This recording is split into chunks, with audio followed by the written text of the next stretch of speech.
Alright, Beards and Broadswords, we are live with special guest. Who are you? John McGovern. Alright, John, what did you do for Heathen Crusade? Well, I was one of the co-promoters, organizers of that festival. Awesome, and what was Heathen Crusade to you? What did it mean to you? To me, it was like bringing in different cultures that's metal, some bands from different areas that have their own instruments, and basically to show people what this is about, and, it's about, like, history for people, and to me, it's about showcasing all these bands from all over the world. Yeah, it was an awesome experience. I want you to take us back real quick to, did this organize in 2005, or was it more close to, like, 2004? It was like in 2004. All right. Actually, it was like 2003, 2004, around there. Okay, take us back to, like, we'll say 2003. First of all, what was folk metal like in the United States around, say, 2003? Well, I really haven't seen much tours or any one-part shows unless they're at this Milwaukee Metal Fest or the Maryland Death Fest or something like that. Some of these bigger fests, and they only have like maybe one band or so that really never tour. So just no one's really been exposed to much of those things then here. Okay, so take us back. Like, how did you get the idea to throw a concert for something called that later became Heathen Crusade? Okay. Well, I had another festival first that was called Minneapolis Mayhem. Oh yes. Yes, and it was one of the final things I've done. And one of the guys, he wanted to sponsor a band for that show. And that was like either Primordial or Dew Scented. I was like, well, I need to do more research on Primordial. So I'm like, I love Dew Scented, so let's put him on there. So I put them on there, and they were great. And then after that fest, Chris came to me, and he was like, hey, John, I got this great idea. I'm like, oh, okay, great. So we talked about it. And it says, we'll have a couple bands have like a one-day thing, beginning to how it works. So, all right. So Chris, just clarifying, Chris is Chris Kupchi, right? That is correct.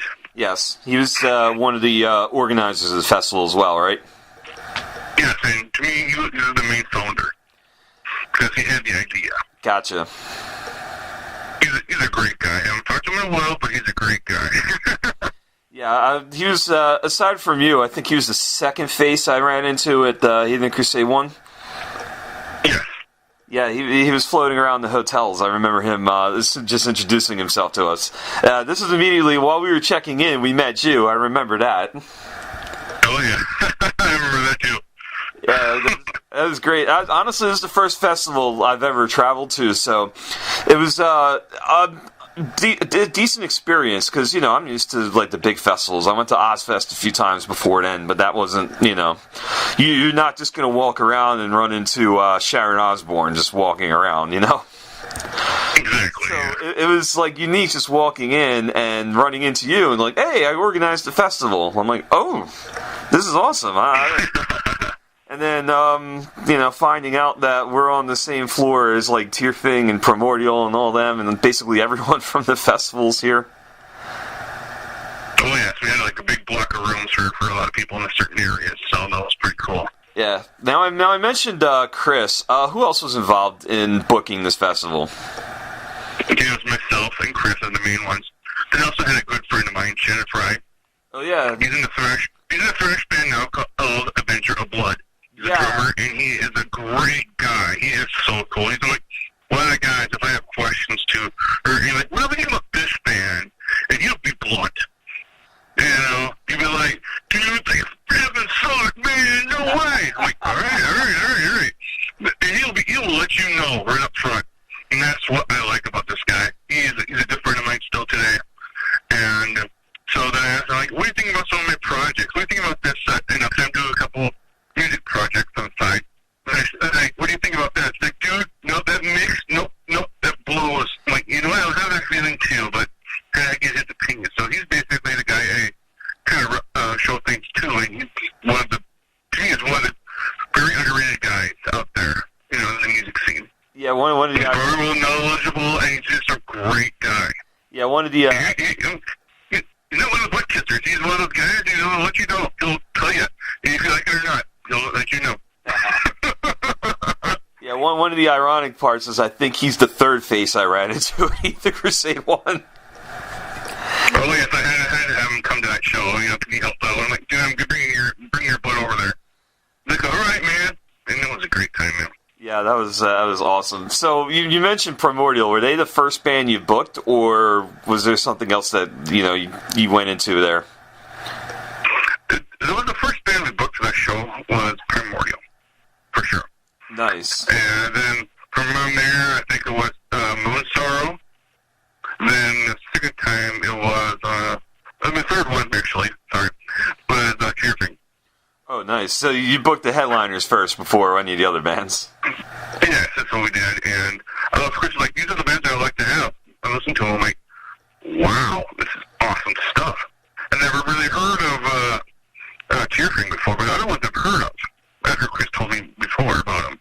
And I was like, okay, listening to them, searching on the MySpace thing. Back then. Oh, yeah. And I was like, who is this band? Check them out. I'm like, wow, I really enjoyed this. So it's pretty cool. So, yeah.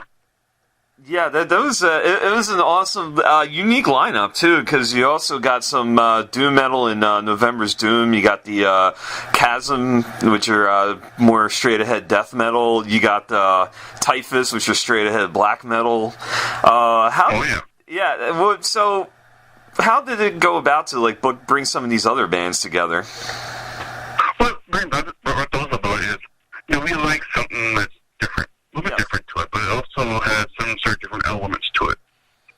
And when people think, well, Heathen, that's supposed to be Viking, but that's Viking, and it's supposed to be folk, it's supposed to be pagan metal. Oh, that's fine. But also, what Heathen means is also like someone who's different than your beliefs. Yes. Either you're a Christian, or certain, or we're Buddhist, or Jewish, or whatever. Whatever's opposite of you is a heathen. That's here now around, so. And so I was like, well, you know what? The chasm for me is I heard some of their Mexican influences, some of that sound. Oh, yes. And that's what I said, Chris, we need to have this band out here. They're from Chicago. You can help spread the word in the Chicago area. And so it's November's Doom as well. A different element, but they have the doomy feel, like the deepest and the darkness. And this is something like, we should probably bring that in there. He's like, all right, be awesome. So we did. And then he's like, what type's this? He's like, what? I heard this band is black metal band. I'm like, all right, well, let's check it out. I love him. The guy is a great guy. The singer he's a great person, and his label is amazing. Yeah, I know he was involved in the music scene forever. Oh, yes, and he's an upfront, outstanding great guy. I really enjoyed talking to him and everything. And then one of the other bands that we got was Total Spotted. I think that's how you say it. Yeah, and to me, that had some folk, that had some real folk to it. With a mixture of some metal. Because it had the folk and the violin. They had the flute. And they are an amazing band. And they had major technical problems during that whole show. But one song they did not have issues with. And it turned out really good. And it was on the DVD. And to me, it's one of their best songs, too.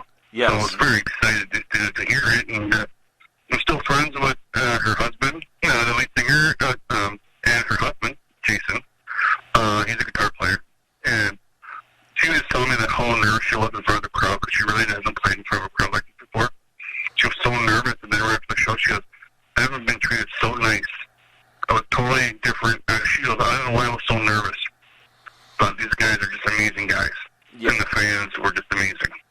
Yeah, speaking of the fans, the consensus I gathered, it kind of follows up with this question. The consensus I gathered from all the fans we were drinking with and basically just having a good time with, this happened way before Pagan Festival, and I guess you could say, that one way of putting it, this happened before, what became established norms in the folk metal scene, established normals. So, the thing I noticed most about the festival, especially thanks to a diverse lineup, is folk metal fans like a wide variety of music. Yeah, that's something I noticed with, especially with Heathen Crusade, because, you again, with the lineup was diverse. You had a death metal band, black metal band, you had Todesbonden, you had some of the local acts, which were really good as well. I mean, Enshrined were really good. I remember them. Yeah, Enshrined from, I think they were from St. Cloud, Minnesota, and this other band was from Wisconsin, so they're local bands from Wisconsin.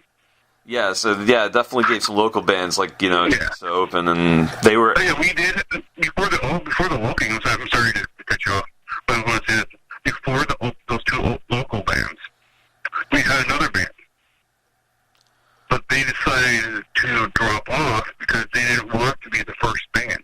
Oh. Oh no! Like, no, we don't want to be the first band. People know my other band. I'm like, well, they know your other band, but not this band. But I'm not going to say what the names are right now because, hey, I can't do that. Gotcha. I have some sort of respect, but yeah, to me, I was like, holy rocks there, but no thanks. But then those two local bands were really good. And, of course, there's some little things going on in the background. Like, this guy won't notice anything. Well, I'm a computer guy, and I can find things, and I found some things. I'm like, hey, get your mind in the right gear here. I'm okay. It was just great. Everyone there was just amazing. I enjoyed everything about it. All of those guys. Yeah, at least, and a lot of the locals are great too. So. Yeah, at least in my next question, the festival happened, obviously, again, well before Pagan Festival happened in the U.S. So, what was folk metal like back in 2005, and did you expect the crowds that the first Heathen Crusade got? Well, I was actually kind of nervous about it. I didn't know how big these bands were and how dedicated their fans are. And I was very surprised by it. Okay. And to me, it was like, oh, this is so amazing. It was so cool. And then at the end of the show, the sound engineer guy, I known the guy for about at least a few years before, like 3 years. He was booking, he was also doing lifestyle, and he was the sound engineer for that show. Oh, yeah. He came to me, he's like, John, this is his name is Joe, this is one of the best shows you put on, it's one of the best shows we had here in this venue. Oh, nice. And he gave me the microphone, which was broken, because I think it was Thomas from Tearfing, the singer. And he broke it, and his head banging, and his head dented the microphone, and it had the pig's blood all over it. Oh. And I still have it here today. Oh, It's so cool. Like, so you still see the blood on it. I didn't much off or anything. Oh, yeah, no, that's a souvenir from, It is. It's awesome. From a time in folk metal history. Oh, definitely.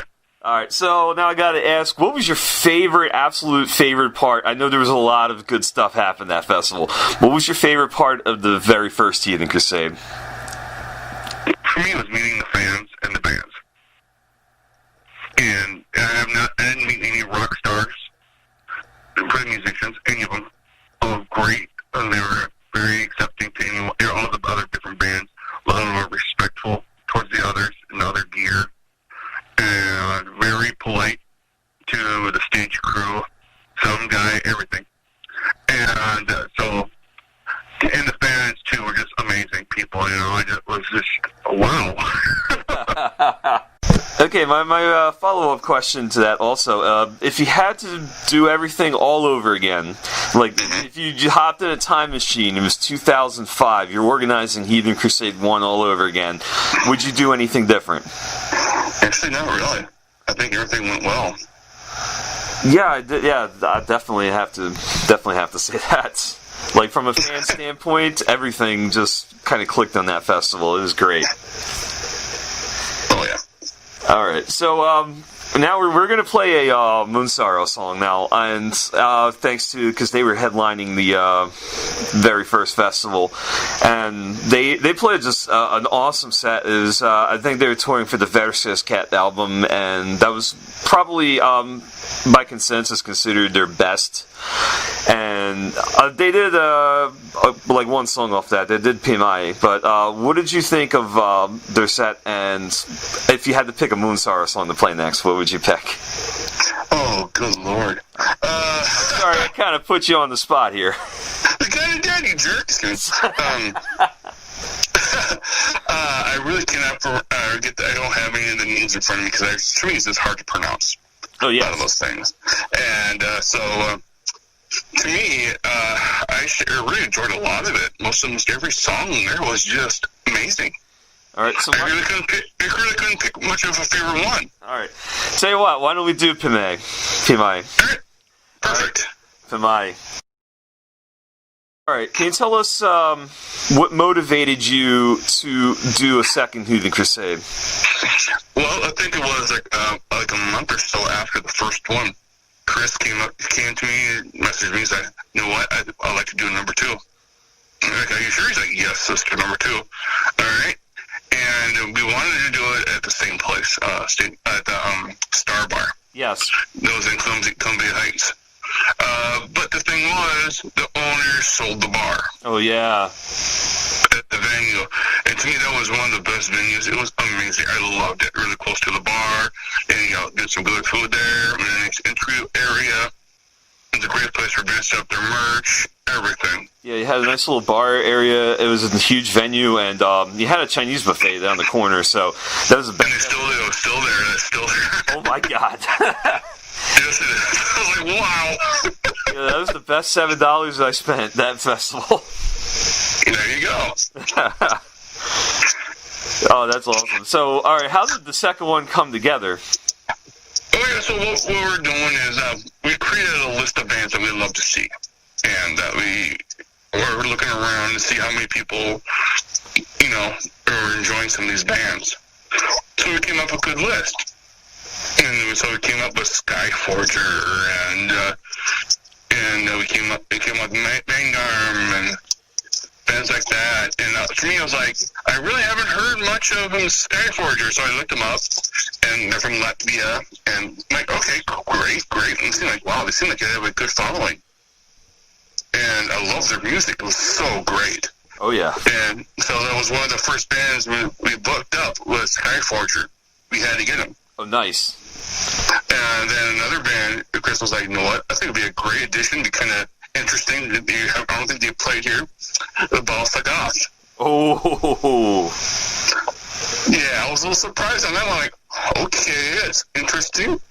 Let's just give it a shot, Yeah, that was, I heard a rumor, maybe you could put this one to rest, that it was, for the second festival, it was either going to be Balsa Goth or Ancient Rites.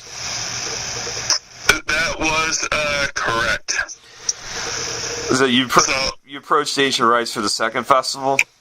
But the thing was, we had to make sure to see what Balsa Goth said first. Gotcha. Before we bring out to another band. Yes. Because we don't want to step on someone else's toes, and if the other band said yes, and whatever, be like, oh boy, we don't want that to happen, Oh, no.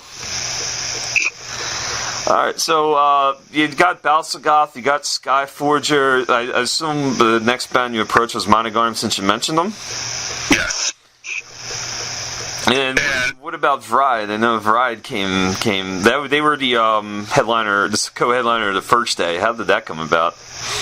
Well, I think we just mentioned some bands, and that was one because they had some guys in from Windeer. I think it was one of them.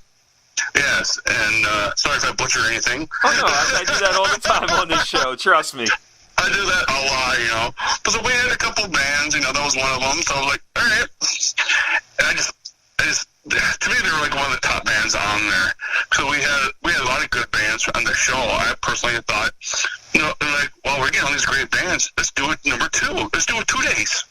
Yeah, that's great idea, because even the U.S. acts, or the second Heathen Crusade, were top notch. Like, how did you come about, like, getting Vesperian Sorrow and Slough-Fag and all those bands from the U.S.? Well, to me, I didn't really hear much from that Slough-Fag band. I really haven't heard much from that. I was like, okay, this would be interesting. And then once I heard them play, I was sold. It was sold, man. It was so awesome. Yeah, they were solid that festival. That was actually the first time I ever heard them too. So I bought a couple CDs like immediately after. Oh yeah, and there's so many great bands we had there, like Rudra, Hordes of Yore, Dark Forest, Will of the Ancients, and Gwenbled, or something, however you pronounce it. I'm bad. Then we had a couple local bands as well. You know, because for myself, I always believed we need to have local bands opening for these shows. Oh, yeah, especially in Minnesota. I've noticed in Minnesota scene. I don't know about like currently, but back then it was pretty strong with more that heathen-ish, black metal, heathen metal, Viking metal-ish sound. And I like local bands I've seen on, especially on the Heathen Crusade, clicked really well. And one of my favorite bands that I've seen was okay, I was going to say, what I said their name?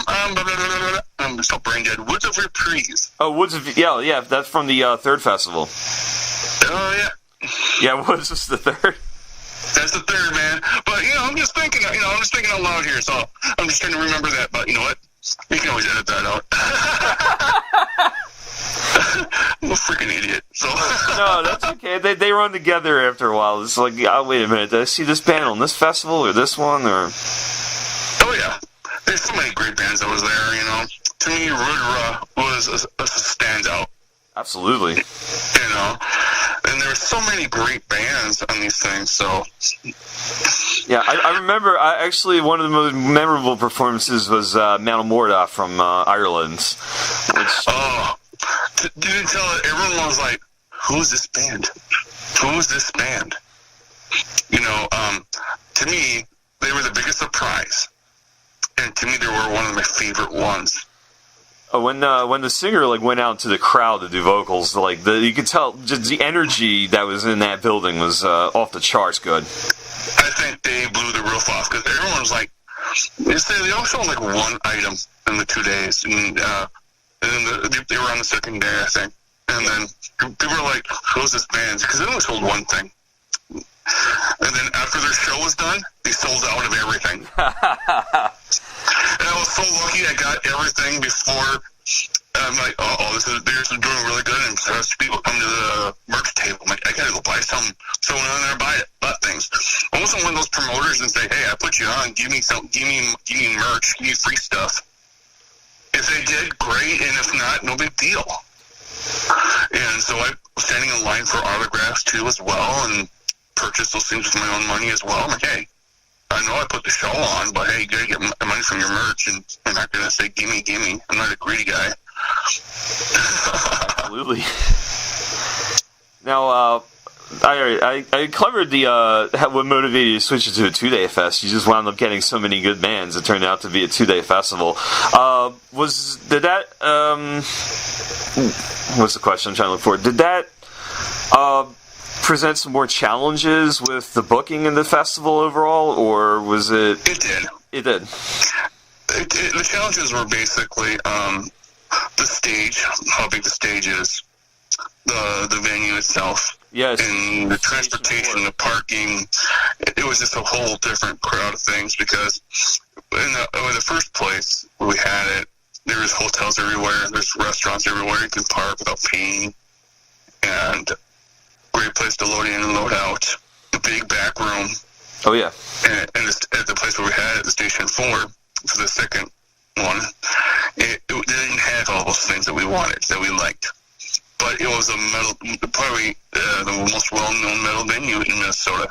One of the most ones. I know there's other ones, but for the more metal family, that was it right there. It felt like a metal venue too, because you had all the poles like in the back room. It looked like I guess like the best way to describe it, like a dive bar in New York club that made it, that was converted into a metal venue in Minnesota. Oh yeah. So, all right, what was your favorite moment of Heathen Crusade 2? To me, one of my favorite moments, number one, I love seeing Belsagoth. Yes. That was amazing. Because I've never seen them before. I thought it was great.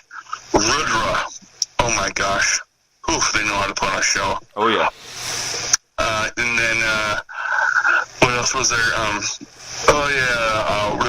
That Malmorda. Yeah, that show was Yeah, like you just said, like it sold outdoor merchandise. That's how good they were on that stage. Yeah, and another band to me that was just amazing too was Uptest from Lithuania. Oh yeah, I forgot to mention them. They were one of the more surprising acts on, aside from Malmorda, one of the more surprising acts on Heathen Crusade too. Oh, I love them, and then it also had some local bands like Withering Soul from Chicago, Earthen from Chicago. That was amazing stuff right there. I was like, wow, this is so cool. Yeah, I remember. Despairing in Sorrow was also a great band, too. Yes. I think they're from Texas, I think they were. I'm not sure. If I get it wrong, sorry, guys. Hey, if you're listening, guys, you can call in and correct us later. That's all good. It's all good, yeah. Yeah, alright, so I'm going to ask the same question I asked about Heathen Crusade 1. So you hop into a time machine, you go back to 2006, 2007, you're organizing this festival. What would you do differently, if anything? Well, I don't think we really would do much different. I really enjoyed some of the things. You know, every festival, you always learn new things on what to do and what not to do. And if you don't learn from your mistakes, then you have to stop doing it. And so, you know, I personally, you know, I like it. I thought that was great, you know. And so I really didn't have much more to say on that. Because I'm like, I really had nothing bad about it. I thought it was all good for me personally. Yeah, from a fan's perspective, like it was one of those like legendary moments in metal history. Like, you know, this is the Heathen Crusade Metal Festival. This is all these bands we just seen that never ever come here, and actually, I think most of them never ever come back. Unfortunately, that is true, and that's one of the things too. It's like that was, to me, it was heartbreaking. You know, some of these bands that were so good. You know, but they just don't come back because they don't have the tour support. They don't have, you know. Oh yeah, that was a lot of these bands also broke up. Like, I was doing research, and unfortunately a lot of these bands lasted 1 or 2 albums and then wound up breaking up. But they were really good albums. I mean, like Hordes of Yore was fantastic, but they only lasted. Oh wow. Yeah, I agree. Yeah, I think like an album and an EP. I gotta double check the Metal Archives page. And then Uptest broke up. Like, I think they released after Heathen Crusade maybe like 2 more albums and then called it quits. Yeah, that is sad, you know. Yeah, we were talking about that in actually our chat room the other night, like during a show, like how all these bands were really good on this festival, and you had the I guess the motivation and the momentum to do really well past this festival, and then it just never really, sadly, came to pass. A lot of bands lasted a few more years, but a lot of them broke up. I mean, it's sad, like, you know, seeing like all these bands, and then you search the Metal Archives page and you found out they called it quits. Yeah, I'm like, well, what happened to this band? I'd like to hear more about them. And oh no. Yeah, it's sad. Yeah. Alright, so we're going to play another tune now, and then we're going to come back and cover the third Heathen Crusade. Alright. So I might as well play something from Uptest, actually. Let's play a nice one from Uptest.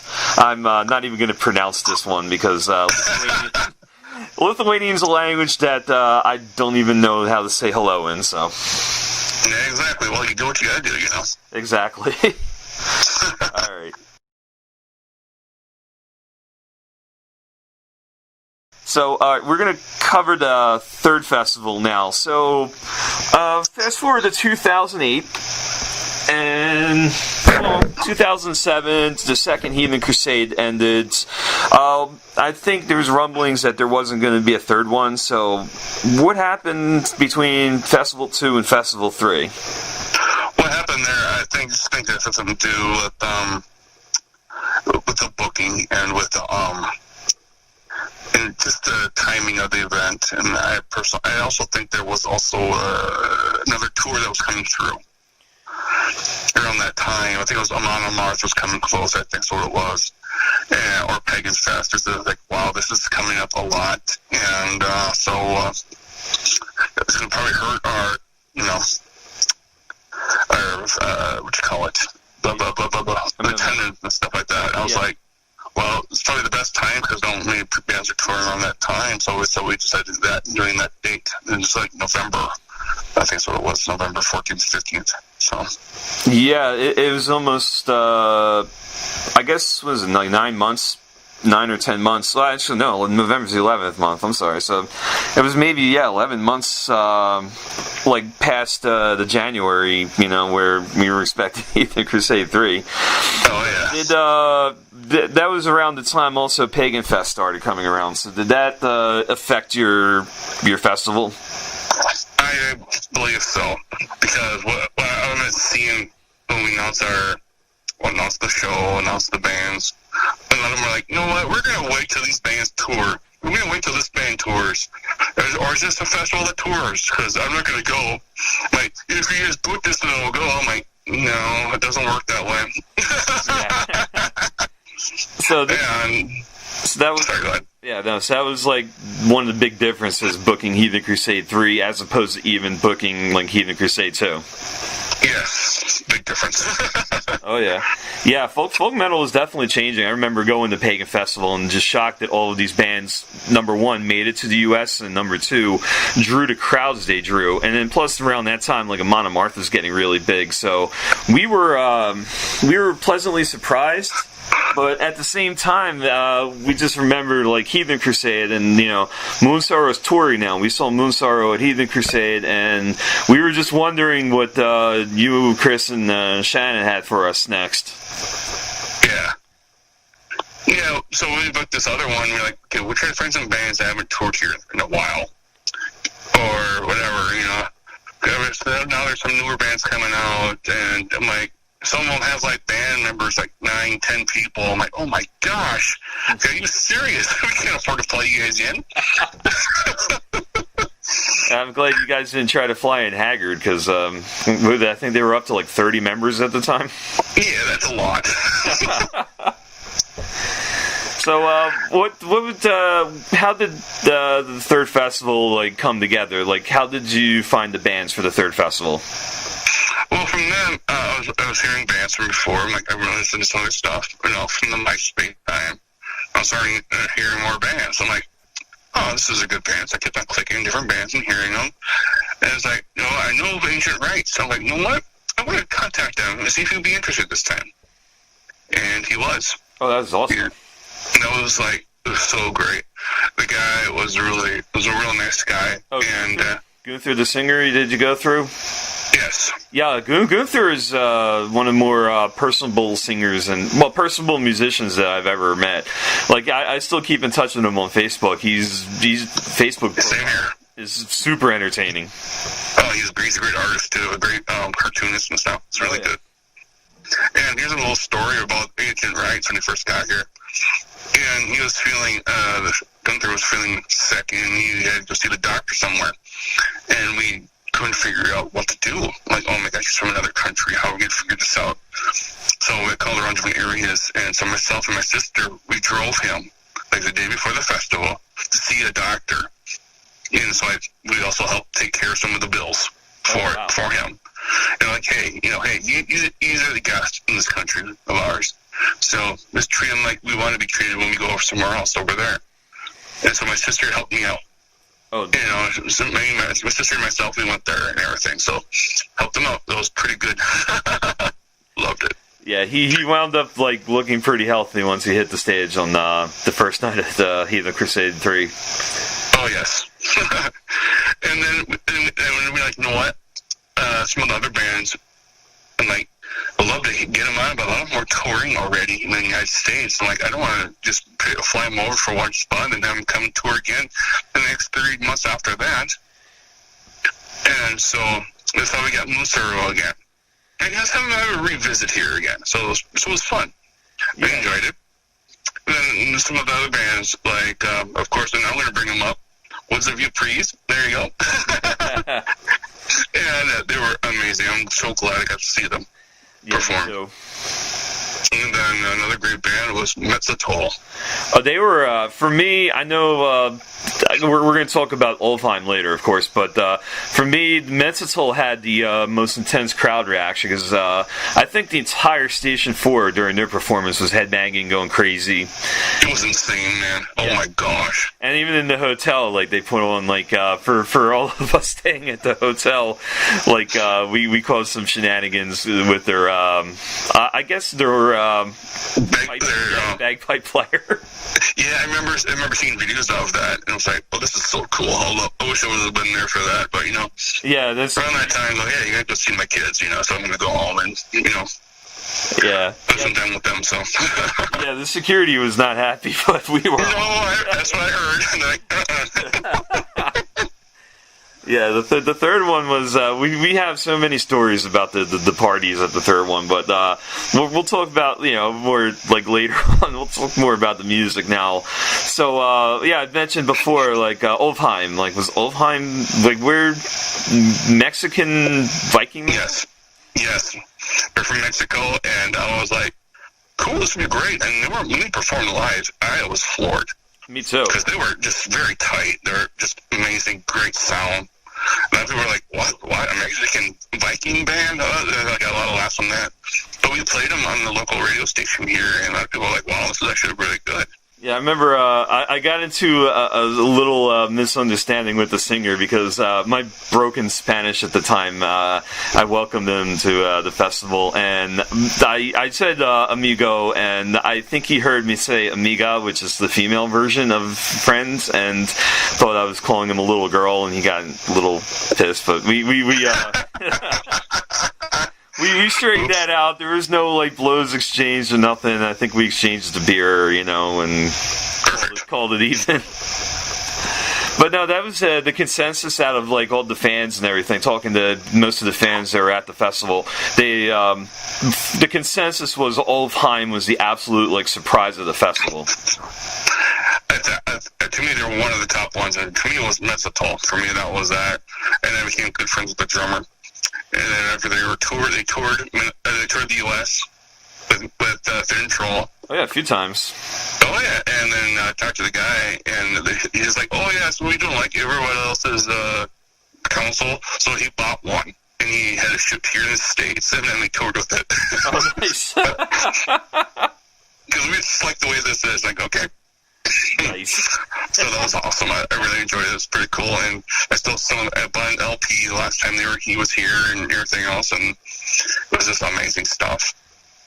Yeah, Metal was. I still remember the performance. Actually, like when we were done the interview, we were going to play. I can't even pronounce the song title, but it was the one that had everyone. The chorus was like saying "Hey ya," over. Oh yes, I know what you're talking about. I cannot pronounce it either. Good old Americans here. I don't know. I apologize to any Estonian listeners for butchering your fine language, but I cannot pronounce that for the life of me. But the entire crowd, like as soon as they figured out, that hey yeah part, like you just see the entire crowd. And I've been to many festivals at the time, not festivals. I've been to many like concerts and stuff, and that was probably the first time I've ever seen something like that. Oh yeah. Yeah.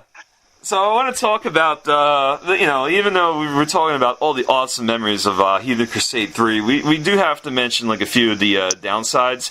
So I remember the initial acts announced for Heathen Crusade 3 were the two German acts and Russian acts.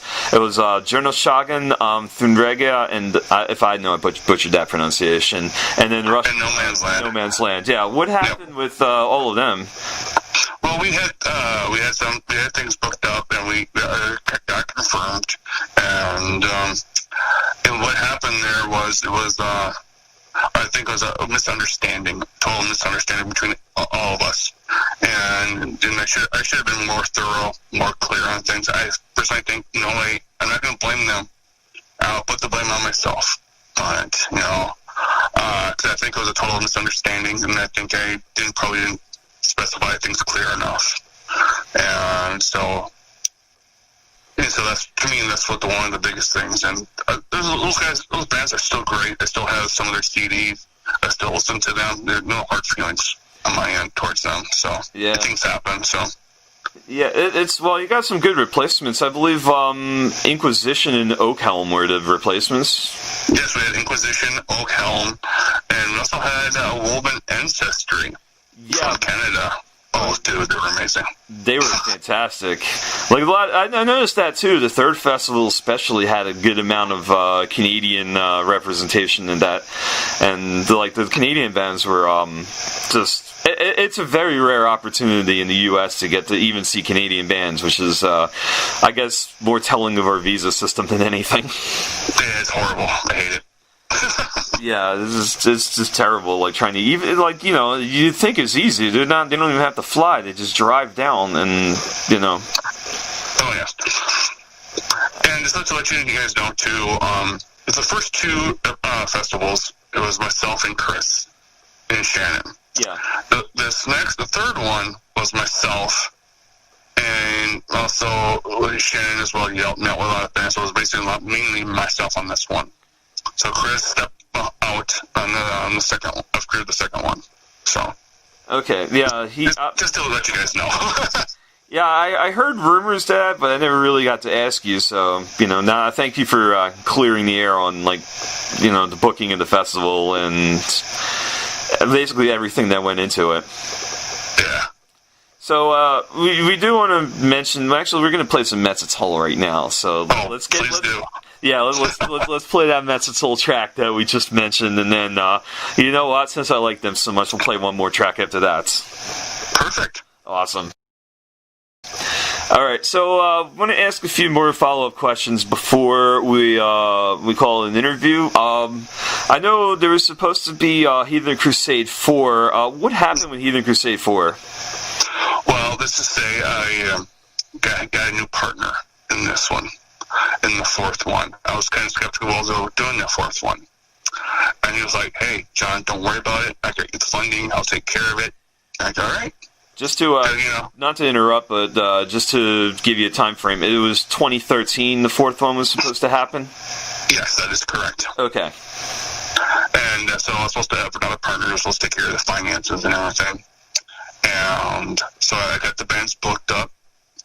And, okay, great, we should, and I was told that, okay, we'll have everything sent over to their management or whatever. So, and the flights booked and all the money for this visas and stuff like that, and things didn't get sent over, and it was kind of, he was kind of busy with things, and I really haven't heard much from him, and it just fell through the cracks. And then things were going like, nope, some bands are like, you know what, we can't do this. I understand. I have no hard feelings with these bands either. Yeah. The other ones, I totally get why. I would too. And so from there, I'm like, you know what? I think it's time we had to stop this and let it go. And so we stopped. So I stopped it. I'm like, has to be the end right now. Yeah, I remember, the news just kind of came suddenly because I remember, actually, I was on the air, Beards and Broadswords in 2013, and we got the news, midway show, that the festival got canceled, so we played, a block of bands. I did, a tribute show afterwards, but, now I get to talk to you. I mean, I get to do the proper tribute show with the 15th anniversary coming up, but, Heathen Crusade... I'm going to take it that there might not be another Heathen Crusade ever. Yeah, I don't think there will be, because I haven't done it. To me, the Heathen Crusades was the last festivals and shows I ever put on. Gotcha. And then I had some people contact me, like, hey, I'm like, or some people, also my good friends from different parts of the country have putting on shows, and someone asked for help. And I don't know what to do. I'm like, okay, you know what? Message me. We'll talk about this. I'll tell you what I've learned, what to do and what not to do. And because okay, I made some mistakes, and I'm a big boy to say I made mistakes, and and I tell them, here's some things you got to do to be more clear on things. Make sure the contracts are specific to what you're looking for and what they need. And you can't stray from anything like that. And there's some things on there people don't really care about. This one guy, he asked me for help. I think it was a couple of years ago, like 4 years ago, or just 3 years ago, because he said, I'm going to put you on board with a couple other guys. Maybe we should get some ideas for this festival here I'm putting on here. So, okay, great. And then I saw his festival the year before, and I brought to him, okay, I've seen what you've done here, and I'm hearing what all the people are saying. But when you do this, please don't do this and don't do that, because you're going to turn a lot of people away from it. Because of how this is, and because people don't like that, and it's made towards one way or the other way. And he said, oh yeah, no problem. Then we, did everything, and then a lot of people were giving slack about it. I'm like, okay, I'm done. Gotcha. I'm not saying I'm always perfect, but these are the mistakes I made. And if I made them and I learned from them, haven't done it, please do this. It might help you out. If it doesn't, hey, I know that's my mistake, but I've learned from this is what kind of feedback I was getting from this and this and this. And make sure when you tell a band, it's like, hey, you're going to be on the show. Make sure you let them know. Make sure you promote them and let them know they're on the show. It happened before when I was just starting out as a promoter, and I screwed something up. And I didn't realize it until the day after the show. I'm like, oh, crud. This is a different festivals, different, and something, I regret doing. But I wasn't really thinking clearly enough. So, but you gotta learn, So I'm helping some people out. Right now, I've been out of the game for a long time, and I'm kind of fond with my money, so I'm not gonna anymore. Because plus people give the promoters so much garbage, even though if it was the band's issue or whatever, people will still blame the promoter because the bands are never wrong. Oh, yeah, unless you're the other bands, and like, nope, that band's wrong. Yep, exactly. So I got it. So you mentioned I guess you could say you're more like an advisory role in that case for certain promoters. Yeah. Basically help them on. Like if you want me to see the contract, I can go over let me see what you have there and see what they're asking for. Maybe add this to the contract, maybe add that, or negotiate with this and see what you can do. Because a lot of them ask for the stars. Oh. You got to bring them back down to earth. Yeah. It's like your band is playing to 100 people in a club, so you got to kind of turn down the demands a bit here. Exactly, just a bit. So I got to ask, you've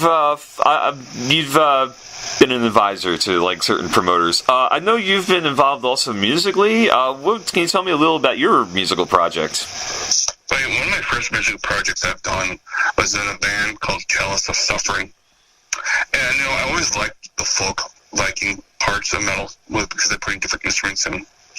And this one, Chalice of Suffering, my first record I put out, it was called For You I Die. It's a funeral doom band, but I like to add the elements of the Celtic feel to it. Yes.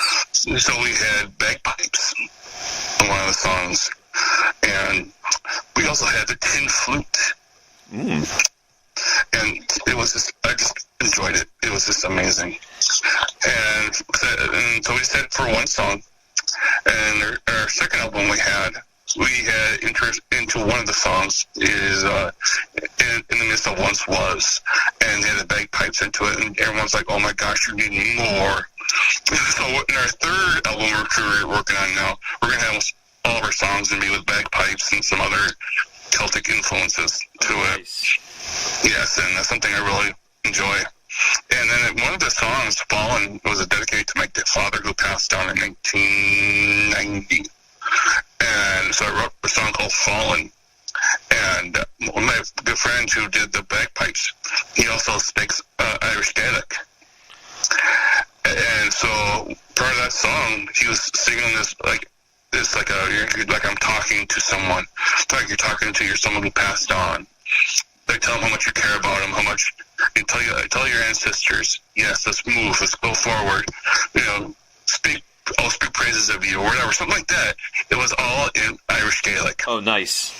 And it was so amazing. He did a great job on that. So this is your new album coming out? That was on the first one. Oh, that was on the first. Yes. Yeah. Message me your did I send you a copy of the CD? Yeah, you did, with a patch. I actually got the patch on a Vestner right now. Oh, there you go. Perfect. Yeah. I didn't hear that part, though, the Gaelic speaking, though. I need to listen more with a fine-tooth comb. I'm actually, we're going to play that, actually, on here. So, okay. Yeah, we're going to play some Chalice of Suffering right now, because I have that first disc right here. Oh, perfect. So, yeah, let's let everyone hear your band. Okay, this is a hypothetical question here. Let's just say someone you're friends with, I don't know, hit the Powerball lottery, that's really big right now, and goes up to you and goes, you know what, I want a Heathen Crusade 4, like a proper one. What bands would you book? Oh, one of the bands I book is Waylander. Yes. I love that band. I love the Irish. Oh, yes. Then I'll do Mel Morta again, bring them back. I just love that band, and then have maybe Primordial. And then have a couple other Viking bands in Niger. Oh, yeah. And then this other band called Satan Consul. I'll send you the link to that band. They're amazing. I was like, when I first heard them on MySpace, this is a little weird. But then I got some more, listened to more of their newer stuff. I'm like, this is actually really good. And then in my CDs here, I did some trades with some labels, and I found one of their albums on there. I was like, oh, this is so awesome. So I traded a couple of those CDs. And there's another band I put on there. It's called Last Whale. Oh, nice. You ever heard of them? No, I haven't, but you're giving me some suggestions to go check out. Oh, man. They're great, man. They're so good. And there's a couple other bands, too. If I even say their names, I'd probably get more garbage for it, because I destroy it like there's no tomorrow. I know. Yeah, this sounds like it's going to be the mostly Irish Gaelic edition of Heathen Crusade, which would be perfectly fine with me. Well, I love it, but personally, I like to hear more from other cultures. I'm like, yes, it's not just Irish that I love. I'm like, let's hear some of your ancient, your old Saxon influences, your old Asian influences, some of your, Aztec style, from your culture. Someone back then, let's play some of those different music, different instruments. Yes. Incorporate them. I just love hearing that.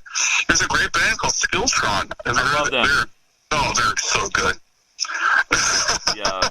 I'm surprised. I'm surprised, but I'm not at the same time that they're from Argentina, because Argentina definitely has a Celtic. Well, and Brazil too, because they have. I'm always butcher Gaelic, so the Brazilian band Tuata de Danann, I think.